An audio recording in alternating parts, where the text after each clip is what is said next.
Hi friends, Nifty തുടർച്ചയായി രണ്ടാമത്തെ ദിവസവും വലിയ ഇടിവിലേക്ക് പോയ ഇന്നത്തെ ദിവസം ഏകദേശം 200 പോയിൻ്റ് ഇടിവിലാണ് അത് ക്ലോസ് ചെയ്തത്. എന്നാൽ ഇന്നത്തെ ദിവസം ഒരു സ്റ്റോക്ക് അപ്പർ സർക്യൂട്ടിലേക്ക് പോയിക്കൊണ്ടിരിക്കുകയാണ്. അത് കഴിഞ്ഞ കുറേ ദിവസങ്ങളായി അപ്പർ സർക്യൂട്ട് ഇങ്ങനെ അടിച്ചുകൊണ്ടേയിരിക്കുകയാണ്. മൊത്തം മാർക്കറ്റ് ബെയറിഷ് മൂഡിലേക്ക് പോയപ്പോൾ ഈ ഒരു സ്റ്റോക്കിൽ മാത്രം എന്താണ് ഇത്രമാത്രം ഒരു ഡിമാൻഡ് വർദ്ധിച്ചത്? അതായത് വിൽക്കാൻ ആളില്ലാതെ വാങ്ങാൻ മാത്രം ആളുകൾ ക്യൂ നിൽക്കുന്നത് കൊണ്ടാണല്ലോ നിരന്തരം ഇങ്ങനെ അപ്പർ സർക്യൂട്ടിലേക്ക് പോകുന്നത്. അപ്പോൾ എന്തുകൊണ്ടായിരിക്കും അത് എന്നാണ് നമ്മൾ പരിശോധിക്കുന്നത്. അപ്പോൾ ഇവിടെ സംസാരിക്കുന്ന സ്റ്റോക്ക് ഒരു ലോസ് മേക്കിംഗ് കമ്പനിയായിട്ടുള്ള രത്തൻ ഇന്ത്യ പവർ എന്ന കമ്പനിയെക്കുറിച്ചാണ്. അപ്പോൾ R4iയിലേക്ക് എല്ലാവർക്കും ഒരിക്കൽ കൂടി സ്വാഗതം. 2013 മുതൽ 2023 വരെയുള്ള ഈ സ്റ്റോക്കിൻ്റെ ഒരു P&L സ്റ്റേറ്റ്മെൻറ്റ് നിങ്ങൾ എടുത്ത് നോക്കി കഴിഞ്ഞാൽ ഒരേ ഒരു വർഷം മാത്രമാണ് ഈ കമ്പനി ലാഭം പോസ്റ്റ് ചെയ്തത്. 2020 ഒരു റിസൾട്ടിലാണ് ലാഭം പോസ്റ്റ് ചെയ്തത്. എന്നാൽ ബാക്കി 9 വർഷവും ഈ സ്റ്റോക്ക് വമ്പിച്ച നഷ്ടത്തിലായിരുന്നു. അപ്പോൾ ഇങ്ങനെ നിരന്തരം നഷ്ടം രേഖപ്പെടുത്തിക്കൊണ്ടിരിക്കുന്ന ഒരു കമ്പനിയായിരുന്നു ഇത്. ഈ കമ്പനിയുടെ മറ്റൊരു കാര്യം പറയുകയാണെങ്കിൽ ഇത് GSM ലിസ്റ്റിൽ ആണ് നിൽക്കുന്നത്. അതായത് സെബിയുടെ സർവേലിയൻസിൽപ്പെട്ട ASM GSM ലിസ്റ്റിൽ നമുക്ക് ഈ സ്റ്റോക്ക് കാണാൻ കഴിയും. അപ്പം അങ്ങനെയുള്ള സ്റ്റോക്കുകൾ നമുക്കറിയാം അതിൻ്റെ 5% അപ്പർ സർക്യൂട്ടും ലോവർ സർക്യൂട്ട് ലിമിറ്റ് മാത്രമേ ഉണ്ടാവുകയുള്ളൂ. അതായത് ഒരു ദിവസം 5% കൂടുതൽ ആ സ്റ്റോക്ക് മുകളിലോട്ട് പോവില്ല, 5% താഴോട്ടും പോവില്ല. കാരണം ഇൻവെസ്റ്റേഴ്സിൻ്റെ താല്പര്യം സംരക്ഷിക്കാൻ വേണ്ടിയിട്ടാണ് അങ്ങനെ ഈ ഒരു നിയമം സെബി ഏർപ്പെടുത്തിയിട്ടുള്ളത്.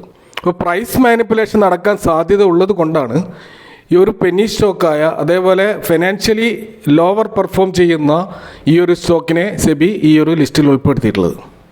ഇനി മറ്റൊരു കാര്യം നോക്കുകയാണെങ്കിൽ ഈ സ്റ്റോക്കിൻ്റെ പ്ലഡ്ജ്ഡ് പെർസെൻറ്റേജ് നോക്കിക്കഴിഞ്ഞാൽ, അതായത് പ്രൊമോട്ടേഴ്സ് അവരുടെ സ്റ്റോക്ക് പ്ലഡ്ജ് ചെയ്ത് നോക്കിക്കഴിഞ്ഞാൽ അത് വലിയൊരു ഫിഗറാണ്.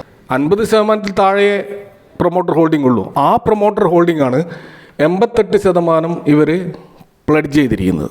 അപ്പോൾ ഇങ്ങനെയൊക്കെ നോക്കുമ്പോൾ ഫണ്ടമെൻ്റലി വളരെ വീക്കായിട്ടുള്ള ഒരു സ്റ്റോക്കായിട്ടാണ് നമുക്ക് രത്തൻ ഇന്ത്യ പവർ കാണാൻ കഴിയുക. അപ്പോൾ എന്നിട്ടും എന്തുകൊണ്ട് ഈ സ്റ്റോക്കിൽ ഇത്രമാത്രം ഡിമാൻഡ്, എന്തുകൊണ്ട് ഈ സ്റ്റോക്കിൽ ഇൻവെസ്റ്റേഴ്സ് ഇങ്ങനെ ഒരു ഭ്രാന്തമായിട്ട് ഇതിൽ കയറി കൂടുന്നു എന്നുള്ളതാണ് നമ്മൾ പരിശോധിക്കുന്നത്. നമുക്കതിൻ്റെ ഒരു ക്വാർട്ടർലി റിസൾട്ടുകളുടെ ഒരു ഡാറ്റ പരിശോധിച്ചാൽ 2023 ഡിസംബർ ക്വാർട്ടർ Q3 റിസൾട്ട് നോക്കിക്കഴിഞ്ഞാൽ 806 കോടിയാണ് ഇവർ സെയിൽസ്. അതായത് ഇവർക്ക് ഇവരുടെ പവർ പ്ലാന്റുകളിൽ നിന്നുള്ള പവർ ഉൽപ്പാദനത്തിൽ നിന്ന് ഇവർക്ക് കിട്ടുന്ന വരുമാനം എന്ന് പറയുന്നത് 806 കോടിയാണ്. എന്നാൽ എക്സ്പെൻസ് നോക്കുക, അത് 635 കോടിയാണ്. നമുക്കറിയാം ഈ ഒരു എക്സ്പെൻസ് തെർമൽ പവർ പ്ലാന്റാണ് ഇവരുടേത്. അതുകൊണ്ട് തന്നെ തെർമൽ കോൾ ബേസ്ഡ് ആയിട്ടുള്ള അതിൻ്റെ റോ മെറ്റീരിയൽസിൻ്റെ എക്സ്പെൻസും മറ്റ് ലേബർ എക്സ്പെൻസും അങ്ങനെ തുടങ്ങിയിട്ടുള്ള എല്ലാ ഓപ്പറേഷണൽ എക്സ്പെൻസുമാണ് ഇവിടെ പറയുന്ന എക്സ്പെൻസ്. അത് കഴിച്ചിട്ട് ഇവർക്ക് കിട്ടുന്ന പ്രോഫിറ്റ് എന്ന് പറയുന്നത് 172 കോടിയാണ് കഴിഞ്ഞ ഡിസംബർ ക്വാർട്ടറിൽ ഇവർ ഉണ്ടാക്കിയിട്ടുള്ളത്. അപ്പോൾ ഈ ഒരു ലാഭം ഇവരുണ്ടാക്കുന്നുണ്ട്, ഇവരുടെ ബിസിനസ്സിൽ ഇവർ ലാഭം ഉണ്ടാക്കുന്നുണ്ട്. അത് നമുക്ക് തുടർച്ചയായിട്ട് കാണാൻ പറ്റും. ഇപ്പോൾ ഡിസംബർ 22 198, 2023 മാർച്ചിൽ 197, അത് ഏകദേശം 200 കോടിയുടെ ആ ഒരു 150-200 കോടി റേഞ്ചിൽ ഇവർ പ്രോഫിറ്റ് എല്ലാ വർഷവും ഉണ്ടാക്കുന്നുണ്ട്. അപ്പോൾ ഇതൊരു ലോസ് മേക്കിംഗ് കമ്പനിയാണെന്ന് പിന്നെ എന്തുകൊണ്ടാണ് പറയുന്നതെന്ന് പറഞ്ഞു കഴിഞ്ഞാൽ ഒരു ഇൻട്രസ്റ്റ് എക്സ്പെൻസ് നോക്കുക. ഇൻട്രസ്റ്റ് എക്സ്പെൻസ് ഈ ഡിസംബർ കഴിഞ്ഞ ക്വാർട്ടറിൽ 719 കോടിയാണ്. ഇപ്പോൾ നോക്കുക, 172 രൂപ ലാഭം ഉണ്ടാക്കുന്ന കമ്പനി അവരുടെ ഇൻട്രസ്റ്റ് ഇനത്തിൽ 719 കോടി രൂപ ഇവർ സ്ഥിരമായിട്ട് അടച്ചുകൊണ്ടേയിരിക്കുകയാണ്. പിന്നെ എവിടെയാണ് ലാഭം ഉണ്ടാകുക?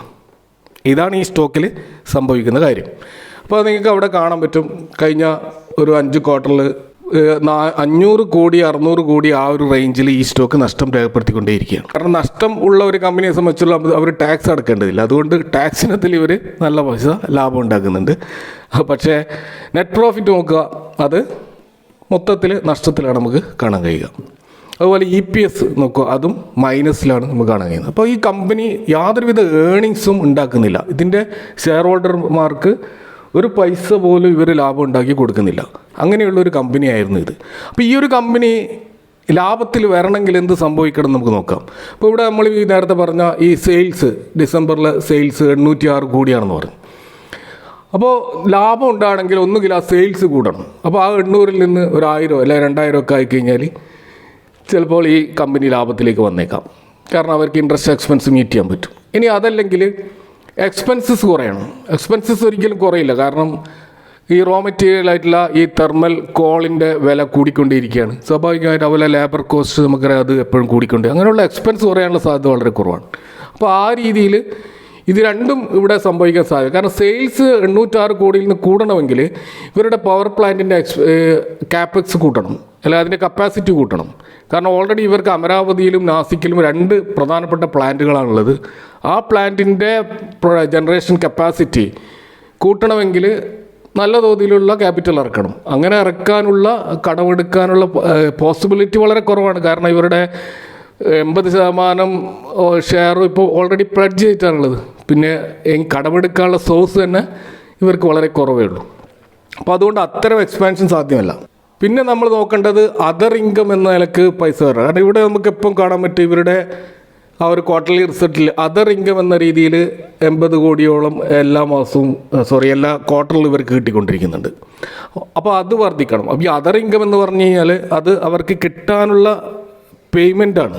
അതായത് പവർ സപ്ലൈ ചെയ്തതിന് ശേഷം അവരുടെ പേയ്മെൻറ്റ് ഔട്ട്സ്റ്റാൻഡിംഗ് ആയി കിടക്കുന്ന പേയ്മെൻറ്റുകൾ ചിലപ്പോൾ ഈ ഒരു ക്വാർട്ടറിലായിരിക്കും അവർക്ക് കിട്ടിയിട്ടുള്ളത്.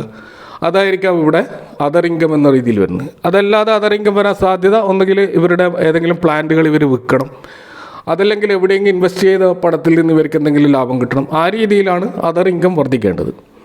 അപ്പോൾ അതിനുള്ള ഒരു സാധ്യതയാണ് ഈ പ്രോഫിറ്റ് കൂടാനുള്ള ഒരു സാധ്യത ഉള്ളത്. പിന്നെന്നുള്ളത് ഇവരുടെ കടം കുറയണം. കടം കുറയണമെങ്കിൽ അതർ ഇൻകം അല്ലെങ്കിൽ അതർ ഇൻകത്തിൽ ഇവർക്ക് എന്തെങ്കിലും വലിയൊരു പണം കിട്ടിക്കഴിഞ്ഞാൽ ആ പണം നിക്ഷേപിച്ചുകൊണ്ട് ഇവർക്ക് ഇവിടെ ഡെറ്റ് ക്ലിയർ ചെയ്താൽ മാത്രമേ ഇൻട്രസ്റ്റ് എക്സ്പെൻസ് കുറയുള്ളൂ. അപ്പോൾ ഇങ്ങനെയൊക്കെയാണ് ഇൻട്രസ്റ്റ് ഇവർ ലാഭത്തിൽ വരാനുള്ള സാധ്യതകൾ. അപ്പോൾ ആ സാധ്യതകൾ ഈ സ്റ്റോക്കിൽ സംഭവിച്ചു എന്നാണ് ഇതിൻ്റെ ഒടുവിലത്തെ Q4 റിസൾട്ടിൽ നമുക്ക് കാണാൻ കഴിയുന്നത്. അപ്പോൾ അവിടെ നമ്മൾ നോക്കുകയാണെങ്കിൽ സെയിൽസിൽ നേരിയൊരു ഇമ്പ്രൂവ്മെൻറ്റ്, അതൊരു വലിയ ഇമ്പ്രൂവ്മെൻ്റ് അല്ല. 806 കോടിയിൽ നിന്ന് അത് 914 കോടിയായിട്ട് അതിൻ്റെ സെയിൽസ് വർദ്ധിച്ചിട്ടുണ്ട്. എന്നാൽ അതിനാനുപാതികമായിട്ട് എക്സ്പെൻസും കൂടിയിട്ടുണ്ട്. എക്സ്പെൻസ് 708 കോടിയോളം എക്സ്പെൻസ് ഉണ്ട്. അപ്പോൾ ഓപ്പറേറ്റിംഗ് പ്രോഫിറ്റ് 206 മാത്രമാണ്. അപ്പോൾ 200, 172, 200 ആ ഒരു റേഞ്ചിലാണ് ഇവരുടെ ഓപ്പറേറ്റിംഗ് പ്രോഫിറ്റ്. 200 എന്നുള്ള ഫിഗർ ഇവർ മുമ്പും ഉണ്ടാക്കിയിട്ടുണ്ട്. അവിടെ അവരുടെ ബിസിനസ്സിലുള്ള ഒരു ഇമ്പ്രൂവ്മെൻറ്റ് ഇവിടെ ഇനിയും വന്നിട്ടില്ല. പിന്നെ സംഭവിച്ചത് എന്താണെന്ന് നോക്കാം. അതർ ഇൻകം എന്ന രീതിയിൽ നമുക്കിവിടെ ഒരു എമൗണ്ട് കാണാൻ പറ്റും. അതായത് 10,717 10,000 കോടി രൂപയുടെ ഒരു ഇൻകം ഇവർക്ക് വന്നിട്ടുണ്ട്. അപ്പോൾ സ്വാഭാവികമായിട്ടും ഈ 206 കോടി പ്രോഫിറ്റ് ഉണ്ടാക്കിയ ഒരു കമ്പനിക്ക് 10,000 കോടി വേറൊരു ഇൻകം വന്നു കഴിഞ്ഞാൽ എക്സെപ്ഷണൽ ഗെയിൻസ് എന്ന രീതിയിലാണ് ഈ ഇൻകം നമുക്കിവിടെ കാണാൻ കഴിയുക. അപ്പോൾ ആ ഇൻകമാണ് ഇവരെ ഈ കമ്പനിയെ ഈ പ്രാവശ്യം പ്രോഫിറ്റിലേക്ക് കൊണ്ടെത്തിച്ചത്. കാരണം ഇൻട്രസ്റ്റ് നോക്കുക, ഇൻട്രസ്റ്റ് എക്സ്പെൻസ് കുറഞ്ഞതായിട്ട് നമുക്ക് കാണാം. 719 കോടിയിൽ നിന്ന് 239 കോടിയായിട്ട് കുറഞ്ഞിട്ടുണ്ട്.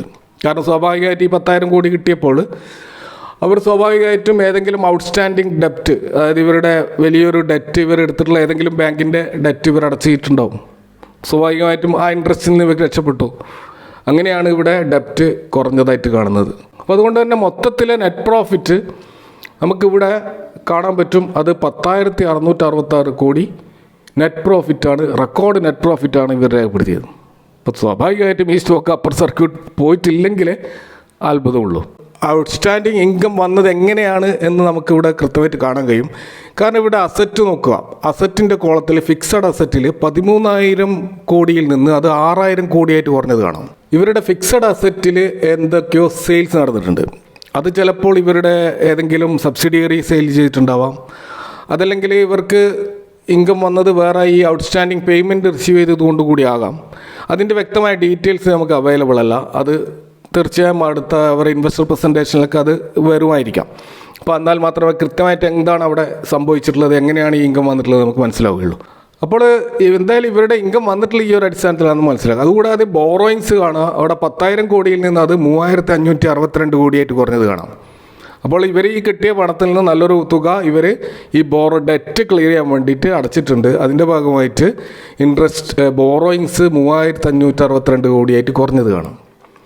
അതുപോലെ തന്നെ ക്യാഷ് റിസർവ്സും നമുക്കിവിടെ കൂടിയതായിട്ട് കാണാം. കാരണം ഇത്ര ആളും അത് മൈനസ് ഫിഗറിലായിരുന്നു.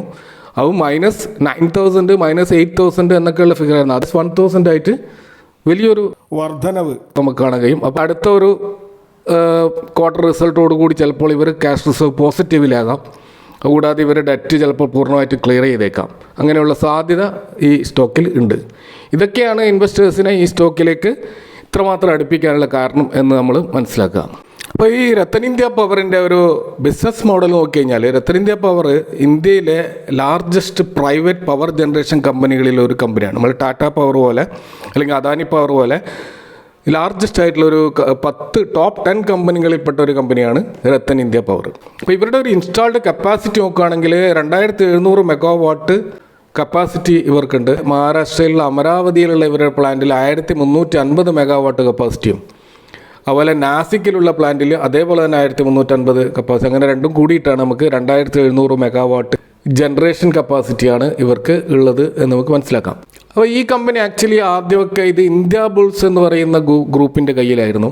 അത് പിന്നീട് 2014 ഇവർ സ്പ്ലിറ്റ് ചെയ്തതിന് ശേഷം ഇന്ത്യ ബുൾസ് ഇൻഫ്രാസ്ട്രക്ചർ വേറെ ആവുകയും ഈ രത്തൻ ഇന്ത്യ പവർ വേറെ ആവുകയും ചെയ്തു. അങ്ങനെയാണ് ഈ ഗ്രൂപ്പിന് രത്തൻ ഇന്ത്യ പവർ ലിമിറ്റഡ് എന്ന പേര് വന്നത്.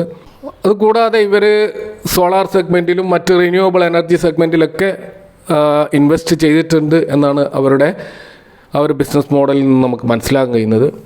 ഏതായാലും ഇപ്പോൾ ഈ സ്റ്റോക്ക് ഇങ്ങനെ നിരന്തരം അപ്പർ സർക്യൂട്ടിലേക്ക് പോകുന്നതിനാൽ ഒരു ഫ്രഷ് എൻട്രി ഇപ്പോൾ അസാധ്യമായിരിക്കും. കാരണം ഇത് സർക്യൂട്ട് തുറന്നു കിട്ടിയാലല്ലേ നമുക്ക് എൻട്രി ചെയ്യാൻ പറ്റുള്ളൂ. അപ്പോൾ നമ്മൾ മനസ്സിലാക്കേണ്ട ഒരു കാര്യം, ഇത് എത്രമാത്രം പോകുമെന്ന് നമുക്കറിയാം. നമ്മൾ സ്വിസ്ലോൺ എനർജിയിലും ഇതേപോലെ കണ്ടിരുന്നു. അവരും ഒരു വൻതോതിലുള്ള ഡെപ്റ്റുള്ള ഒരു കമ്പനിയായിരുന്നു. ആ കമ്പനി അവരുടെ ഡെറ്റെല്ലാം ക്ലിയർ ചെയ്തതിന് ശേഷം സ്റ്റോക്ക് വൻതോതിൽ മുന്നോട്ട് കുതിക്കുകയുണ്ടായി. ഇതേപോലുള്ള ഒരു കുതിപ്പ് നമുക്ക് ഈ സ്റ്റോക്കിലും കാണാൻ കഴിയും. പക്ഷേ അതിനിടയിൽ തന്നെ ശക്തമായ പ്രോഫിറ്റ് ബുക്കിങ്ങിനുള്ള സാധ്യതയും നമുക്ക് തള്ളിക്കളയാൻ കഴിയില്ല. കാരണം ഇതിൽ ഫോറിൻ ഇൻവെസ്റ്റേഴ്സിൻ്റെ ഏകദേശം 2% സ്റ്റേക്ക് ഈ അടുത്ത കാലത്ത് വർദ്ധിച്ചതായി കാണാം. അപ്പോൾ നമ്മൾ മനസ്സിലാക്കേണ്ടത്, ഇങ്ങനെയൊരു പോസിറ്റീവ് റിസൾട്ട് മുൻകൂട്ടി അറിഞ്ഞതുകൊണ്ടായിരിക്കാം ഫോറിൻ ഇൻവെസ്റ്റേഴ്സ് നന്നായിട്ട് ഈ സ്റ്റോക്കിൽ എൻട്രി ചെയ്തിട്ടുള്ളത്. അപ്പോൾ തീർച്ചയായും അവരൊരു പ്രോഫിറ്റ് ബുക്കിങ്ങിനുള്ള സാധ്യത തള്ളിക്കളയാൻ പറ്റില്ല. അപ്പോൾ അങ്ങനെ ചെയ്യുകയാണെങ്കിൽ, അല്ലെങ്കിൽ മറ്റ് ബിഗ് ഇൻവെസ്റ്റേഴ്സ്, കാരണം ഇതിൽ ഏകദേശം 40% പബ്ലിക് ഹോൾഡിംഗ് ഉണ്ട്. പബ്ലിക് ഹോൾഡിങ്ങിൽ തന്നെ ബിഗ് ഇൻവെസ്റ്റേഴ്സ് എല്ലാം ഉണ്ടാകാം. കാരണം 1% താഴെ ഹോൾഡിംഗ് ഉള്ള ബിഗ് ഇൻവെസ്റ്റേഴ്സിൻ്റെ പേര് നമുക്ക് ഈ പബ്ലിക് ഹോൾഡിങ്ങിൽ കാണാൻ കഴിയില്ല. അപ്പോൾ അവർ തീർച്ചയായും ഇതിലൊരു പ്രോഫിറ്റ് ബുക്കിംഗ് നടത്താനുള്ള സാധ്യതകളുണ്ട്. അപ്പോൾ അത്തരം പ്രോഫിറ്റ് ബുക്കിങ്ങിൽ നടക്കുന്ന സമയത്ത് ചിലപ്പോൾ ഈ സ്റ്റോക്ക് വീണ്ടും ലോവർ സർക്യൂട്ടിലേക്കും വരാം. അപ്പോൾ അപ്പർ സർക്യൂട്ടും ലോവർ സർക്യൂട്ടും നിരന്തരം അടിച്ചുകൊണ്ടേയിരിക്കാം. ഈ സ്റ്റോക്കിൽ അതിൻ്റെ അടുത്തൊരു റിസൾട്ടോടുകൂടി ഇത് ഡെറ്റ് ഫ്രീ ആവുന്നുണ്ടോ എന്നാണ് ആദ്യം നോക്കേണ്ടത്. കാരണം ഇവർ കിട്ടിയിട്ടുള്ള 10,000 crores കംപ്ലീറ്റ് പുതിയൊരു പ്ലാന്റിലേക്ക് ഇൻവെസ്റ്റ് ചെയ്യുകയാണെങ്കിൽ ഡെറ്റ് അവിടെ തന്നെ കിടക്കും. അതല്ല, ഇവർ ഡെറ്റ് പൂർണ്ണമായിട്ട് ക്ലിയർ ചെയ്യുകയാണെങ്കിൽ അതൊരു പോസിറ്റീവ് സൈൻ ആയിരിക്കും. കൂടാതെ ഇവരുടെ പ്ലഡ്ജഡ് പെർസെൻറ്റേജ് ഇവർ 80% കുറച്ചുകൊണ്ട് വരേണ്ടതുണ്ട്. അങ്ങനെ സംഭവിക്കുകയാണെങ്കിൽ ഈ സ്റ്റോക്ക് നമുക്ക് പോസിറ്റീവായിട്ട് കണക്കാക്കാൻ പറ്റും. പക്ഷേ അതുകൂടാതെ ഈ GSM ലിസ്റ്റിൽ നിന്ന് ഈ സ്റ്റോക്ക് പുറത്തു വരേണ്ടതുണ്ട്. അപ്പോൾ ഇങ്ങനെയുള്ള കാര്യങ്ങളൊക്കെ ഈ സ്റ്റോക്കിൽ സംഭവിക്കുകയാണെങ്കിൽ ഈ കമ്പനി അതിൻ്റെ വീക്ക് ഫണ്ടമെൻ്റൽസിൽ നിന്നും സ്ട്രോങ് ഫണ്ടമെൻ്റൽസിലേക്ക് മാറി വരാനുള്ളൊരു സാധ്യതയുണ്ട്. അതിനുശേഷം ഈ സ്റ്റോക്കിൽ ഒരു ലോങ് ടേം എൻട്രിയാണ് ഏറ്റവും പോസിറ്റീവായിട്ട് ചെയ്യേണ്ട ഒരു കാര്യം. എന്നാൽ ഇപ്പോൾ ഷോർട്ട് ടേം ട്രേഡിനുള്ള അവസരങ്ങൾ ഈ സ്റ്റോക്കിൽ തീർച്ചയായിട്ടും ഉണ്ടാകും. അത്തരം അവസരം ഉപയോഗിക്കുന്നവർക്ക് അതും ഉപയോഗിക്കാം. അപ്പോൾ ഇതൊരു സ്റ്റോക്ക് ബൈ സെൽ റെക്കമെൻഡേഷൻ അല്ല. നിങ്ങൾ നിങ്ങളുടേതായ അനാലിസിസ് നടത്തിക്കൊണ്ട് ഈ സ്റ്റോക്കിൽ വേണ്ട തീരുമാനങ്ങൾ എടുക്കുക എന്ന് മാത്രം പറഞ്ഞുകൊണ്ട് നിർത്തുന്നു. See you next time with another video.